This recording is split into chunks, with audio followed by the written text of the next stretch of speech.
Alright mga kabisig, meron tayong bagong shoes na i-unbox ngayon, okay? Ito yon, yung 361 degree.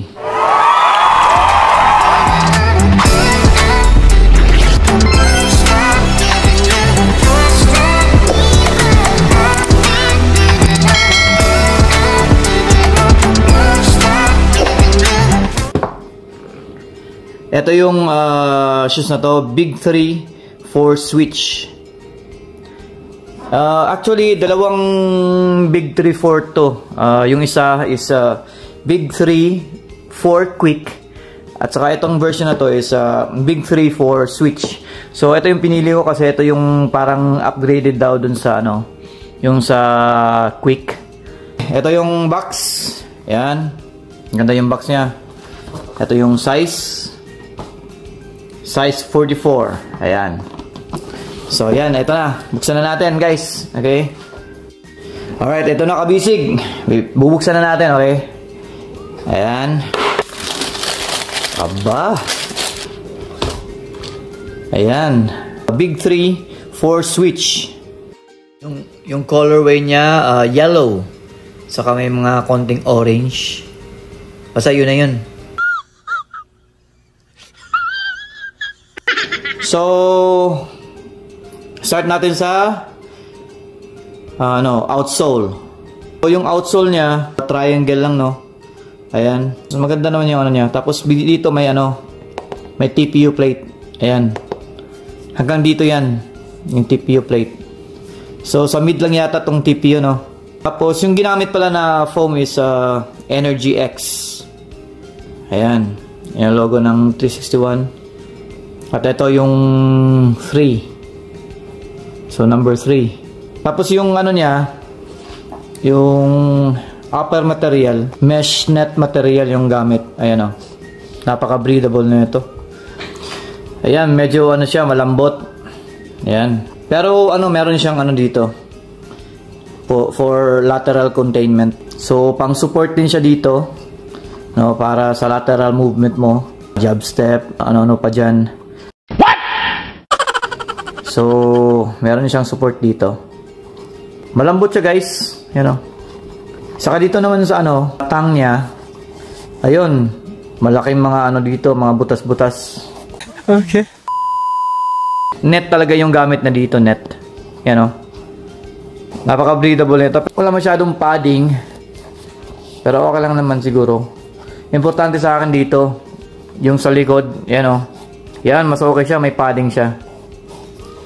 Hindi gaano kakapal yung padding, pero ox na to, okay na to. So ayan, dito sa likod, ayan, meron din siyang TPU dito. Ayan. Pati nga pala yung itong para siyang TPU din to, plastic din. So maganda yung protection dito. May TPU plate dito, hanggang dito sa taas oh. Yan, for lateral containment. Dito sa likod din. Tapos dito, foam lang. Ayan. Energy X. So, sa tingin ko, okay din naman to. I-try na lang natin laruin to. I-share ko na lang sa inyo dito kung ano yung resulta ng nung performance nito pagdating sa sa basketball court. So, tingin ko, okay naman siya eh. Dami naman siyang mga mga TPU plate dito. Para sa protect. So yung lace niya, hindi naman nothing special naman. Wow! Ay yung regular na round na lace. So ayan. Napaka-breathable nito. Ayan o. So try natin mamaya yung niya, cushioning at saka yung traction natin kung yung performance niya. Hindi siya masyadong flexible, pero okay na din. Nagbabounce siya. So, tingnan natin mamaya yung performance, okay? Isusot natin mamaya. Ito yung isa. Yan, paras lang. Ayan. At saka dito, napaka-wide niya. Tingnan mo. Ayan napaka-wide dito. So, maganda to sa mga, crossover. Yung mga lateral movement. Ayos. Tapos may protection pa dito. Ayos din yung kulay na napili ko, yellow.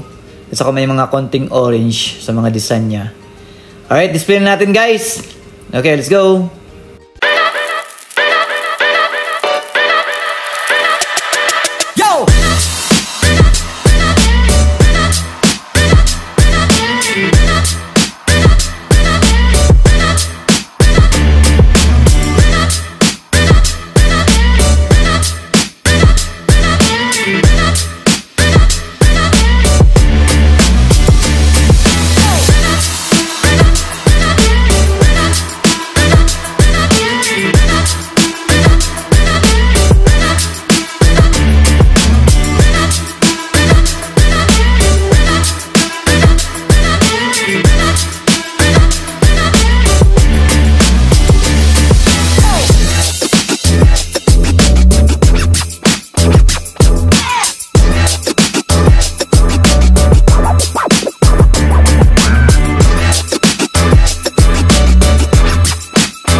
So yan, nabuksan na natin yung 361 degrees na sapatos ko, yung Big 3 for switch.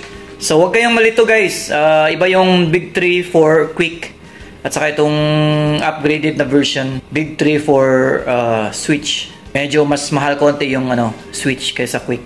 Na-try natin yung traction, cushioning. Tingnan na natin sa ilaro natin yon, tapos update natin kung maganda ba siya. So, ayun lang guys. Don't forget to subscribe and like at saka click notification bell. At saka share kung gusto niyo i-share. Makita naman ng iba para makapagpili sila kung ano yung gusto nilang sapatos. So, yun na lang guys. So, hanggang sa susunod na unboxing ulit. God bless to all. Bye-bye. Mga kabisig. Thank you. I've seen you in a movie, I heard you in a song. Now I know that this will never go wrong. Like you already knew me, that's why we get along. Yeah, I know that this will never go